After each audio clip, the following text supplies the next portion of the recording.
Terima kasih pemirsa, Anda masih menyaksikan Kominfo Newsroom. Pemirsa, saat ini seringkali kita mendengar berita mengenai paham radikalisme dan juga tindakan terorisme. Hal ini tentunya menjadi persoalan yang harus diselesaikan oleh pihak-pihak terkait. Dan salah satunya adalah Badan Nasional Penanggulangan Terorisme yang merupakan sebuah lembaga pemerintah non-kementerian yang melaksanakan tugas pemerintah dalam bidang penanggulangan terorisme.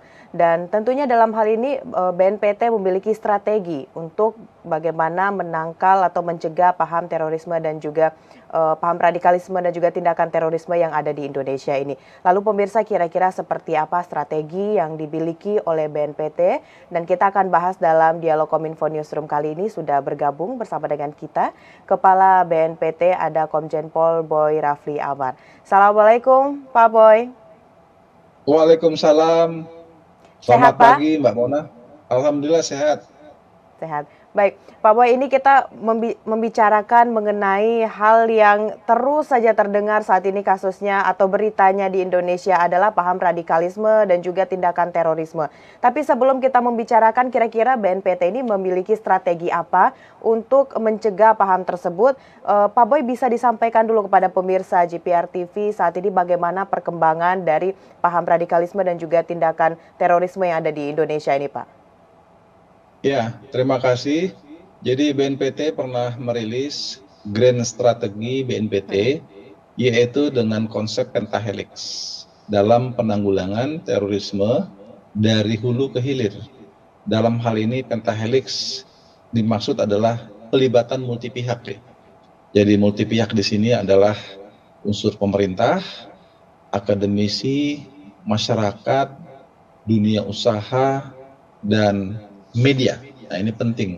Jadi media juga merupakan bagian dari upaya pelibatan multi pihak dalam pencegahan penanggulangan radikal terorisme. Ya. Kemudian dari sisi langkah-langkah tindakan yang strategis, ada tindakan-tindakan yang mengedepankan preemptif, tindakan yang mengedepankan langkah-langkah preventif, dan koordinasi penegakan hukum, serta upaya kerjasama dengan multi pihak baik tingkat domestik maupun luar negeri. Jadi langkah-langkah inilah yang kita melakukan pembangunan kekuatan negara kita, pembangunan unsur-unsur komponen yang ada untuk menjadi bagian dalam penanggulangan perang total melawan radikal terorisme. Karena kita menyadari ini adalah transnasional ideologi yang begitu masif disebarluaskan, memiliki karakter-karakter spesifik yang perlu dilakukan bersama dengan seluruh pihak. Jadi kita harus jadikan sebagai musuh bersama. Dengan demikian, tingkat kewaspadaan dan tingkat antisipasi kita terhadap penyebarluasan paham radikal terorisme ini akan lebih semakin masif dan efektif. Demikian, Mbak. Berarti memang media sosial juga menjadi salah satu hal yang harus benar-benar diwaspadai juga karena nanti bisa berpotensi besar menularkan paham radikalisme. Tapi Pak Boy, yang menjadi pertanyaannya adalah apakah pada saat ini terutama kita sudah menjalani melalui masa pandemi COVID-19 ini sudah 2 tahun lebih begitu Pak. Apakah sejak ada masa pandemi ini tindakan atau paham radikalisme di Indonesia ini makin meningkat atau bagaimana Pak Boy? Mengingat pada masa pandemi ini media sosial menjadi salah satu tempat atau wadah masyarakat dalam berkegiatan sehari-harinya. Ya, terima kasih Mbak Mona. Jadi di masa pandemi, kita pertama tentu bersyukur hari ini katakanlah sudah memasuki tahun ketiga situasi khusus virus COVID-19 dengan semua kerjasama seluruh unsur-unsur yang ada dalam negara kita bisa mengendalikan virus COVID-19. Nah, saat ini berkaitan dengan virus yang satunya lagi, yaitu virus intoleransi radikal terorisme ini dari data yang kita peroleh terutama adalah peningkatan konten-konten narasi-narasi pada media sosial yang dapat dikatakan secara global itu terjadi peningkatan hampir 14%. Jadi di masa pandemi ini kita tahu bahwa masyarakat semakin banyak menggunakan media sosial. Jadi jam tayang masyarakat menggunakan media sosial dikarenakan kegiatan-kegiatan yang sifatnya di dalam rumah. Banyak kita juga bekerja tidak di kantoran, secara online. Banyak kegiatan pembelajaran juga demikian secara online. Demikian juga penyebarluasan paham-paham radikal terorisme di dunia maya dapat dikatakan terjadi peningkatan yang cukup signifikan. Hal ini juga sejalan yang pernah dirilis oleh PBB, United Nations, bahwa memang kita perlu mengantisipasi di media sosial yang tentunya narasi-narasi itu perlu agar tidak menjadi hal yang mempengaruhi alam pikiran dari masyarakat kita. Masa pandemi ini bisa dikatakan adanya peningkatan penyebaran dari paham-paham radikalisme itu di media sosial. Baik, lalu media sosial apa saja Pak Boy yang menjadi tempat atau umum digunakan oleh pelaku terorisme ini untuk menyebarkan propaganda, Pak? Ya, dari beberapa konten-konten yang kita telusuri, kita mengambil data khusus bulan Agustus saja ya. Artinya Januari sampai Agustus ya, dalam tahun 2022, ini terdapat setidaknya 608 konten radikal terorisme, didominasi konten-konten yang sifatnya propaganda. Jadi ada 570 konten. Kemudian dalam periode bulan Agustus ini saja, bulan Agustus, itu ada konten radikal yang didominasi oleh beberapa topik ya. Topik itu adalah berkaitan dengan kelompok-kelompok radikal teror yang sifatnya dari unsur-unsur global dan domestik di dalam negeri, juga terkait dengan aktivitas kriminal bersenjata yang ada di wilayah Papua, kemudian radikal teror dalam bentuk narasi, jadi ada 13.378, kemudian narasi yang anti kepada Pancasila dan NKRI, karena ini merupakan salah satu karakter dari ideologi terorisme. Mereka anti terhadap Pancasila dan NKRI, yaitu 4.617 konten. Itu setidak-tidaknya yang kita temukan dalam bulan Agustus ini saja, karena kita terus melakukan kegiatan cyber patrol bersama dengan seluruh aparat penegak hukum terkait dan juga unsur-unsur masyarakat. Dan juga beberapa informasi ini yang secara khusus kita sampaikan juga kepada Kominfo. Jadi Kominfo tentunya memiliki ranah otoritas berkaitan dengan koordinasi dengan platform dari media sosial yang ada. Tetapi antisipasi kita yang pertama adalah tentu kontra narasi.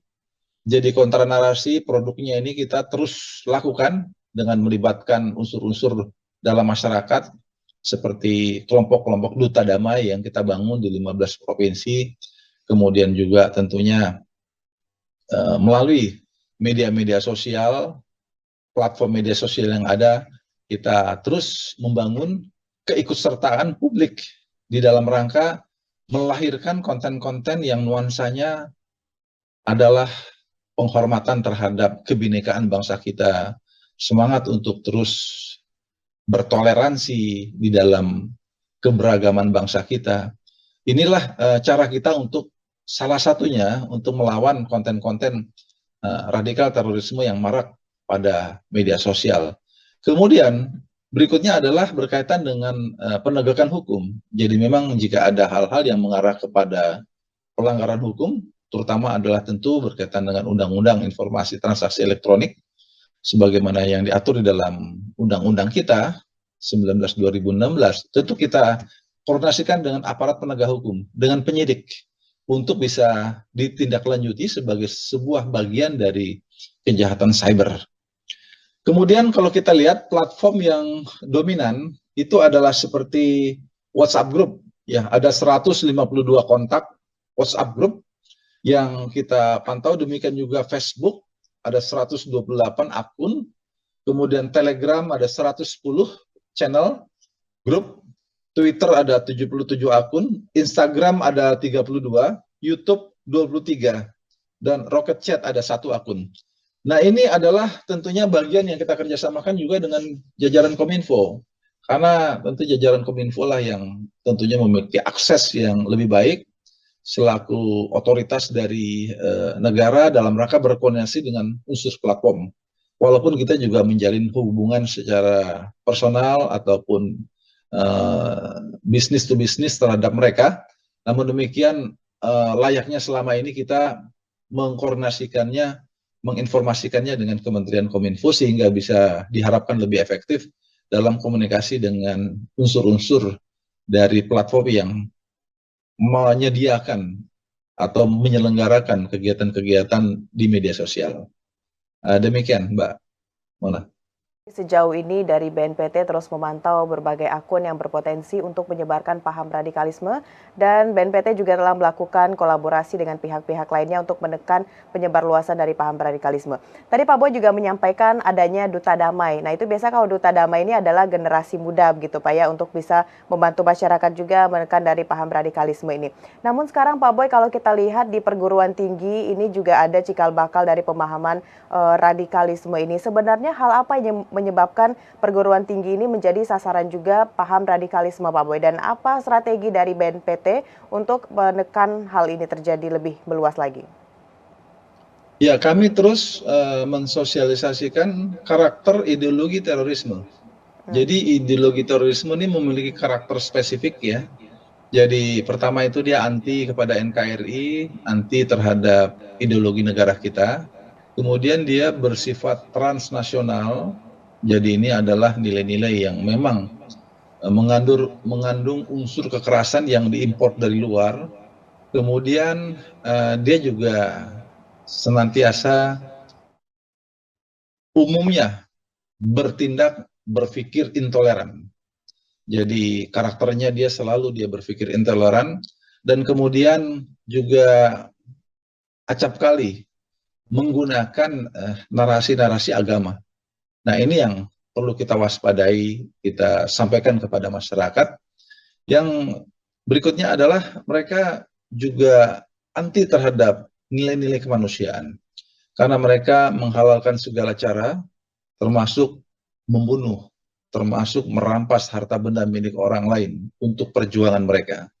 Dan tentunya dengan karakter-karakter ini kami sosialisasikan kepada jajaran kampus. Yang harus kita sadari bahwa bangsa kita adalah bangsa yang berdaulat, memiliki konstitusi Undang-Undang Dasar 1945, ideologi Pancasila, semboyan Bhinneka Tunggal Ika, dan bentuk negara kesatuan Republik Indonesia. Jadi ini adalah 4 konsensus kebangsaan yang terus kita sosialisasikan kepada seluruh masyarakat luas, termasuk dunia kampus. Dan bahkan 4 konsensus nasional ini kami jadikan sebagai salah satu vaksin di dalam membangun ketahanan bangsa untuk menumbuhkan kekebalan komunal di dalam menghadapi virus-virus intoleransi radikal terorisme.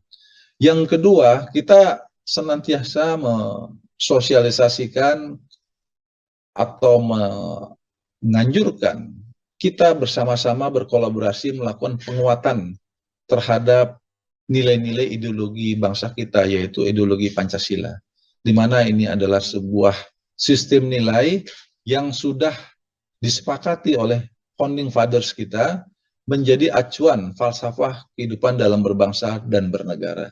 Yang ketiga, kita mensosialisasikan pentingnya bahwa moderasi dalam beragama itu adalah yang harus senantiasa dipahami oleh semua pihak, termasuk juga tentu di kalangan kampus. Jadi jangan sampai di dalam kampus ini terdapat eksklusivisme, adanya kelompok-kelompok khusus yang nanti memicu lahirnya perilaku intoleran terhadap yang lainnya. Karena tentunya kita harus memahami sejatinya bangsa kita adalah bangsa yang sangat mengedepankan persatuan dan kesatuan di tengah keberagaman bangsa kita. Yang berikutnya lagi, kami mengajak semua pihak untuk kita melakukan penguatan nilai-nilai budaya bangsa kita.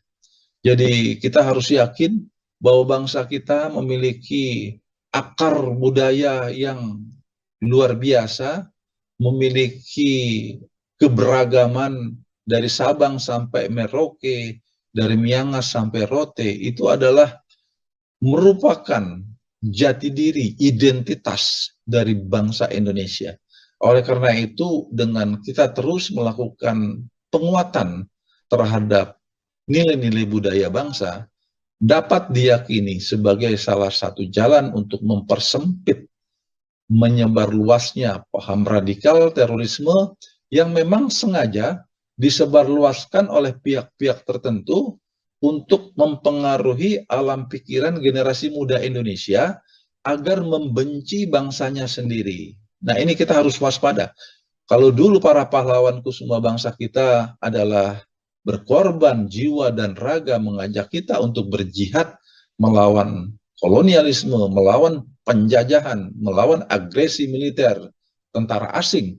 Tetapi kalau kelompok ideologi radikal terorisme ini, mereka mengajarkan anak bangsa, terutama adalah generasi muda, untuk memusuhi bangsanya sendiri.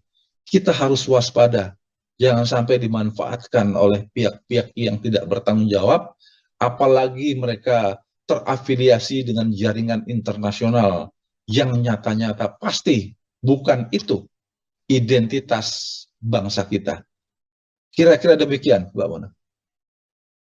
Kali Pak Boy menjelaskan bagaimana strategi dari BNPT ini untuk meredam penyebarluasan dari paham radikalisme di Indonesia. Salah satunya tadi kita juga BNPT telah melakukan berbagai hal di lingkungan masyarakat dan juga ada di perguruan tinggi. Kita sangat berharap radikalisme ini bisa benar-benar kalau bisa musnah begitu Pak ya dari Indonesia ini. Benar. Karena memang sangat mengganggu berbagai kegiatan dan juga berbagai hal mengenai generasi muda di Indonesia.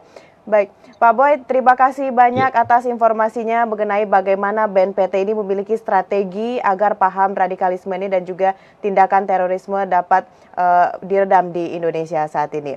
Baik, terima kasih Pak Boy, selamat melanjutkan aktivitas. Terima kasih kembali, Assalamualaikum. Merdeka. Waalaikumsalam warahmatullahi wabarakatuh. Baik, pemirsa, itulah dialog kita bersama dengan Kepala BNPT Komjen Pol Boy Rafli Amar mengenai bagaimana strategi dari BNPT untuk mencegah paham radikalisme dan juga terorisme di Indonesia. Dan setelah jeda pariwara kami akan kembali dengan berbagai informasi lainnya. Tetaplah bersama Kominfo Newsroom.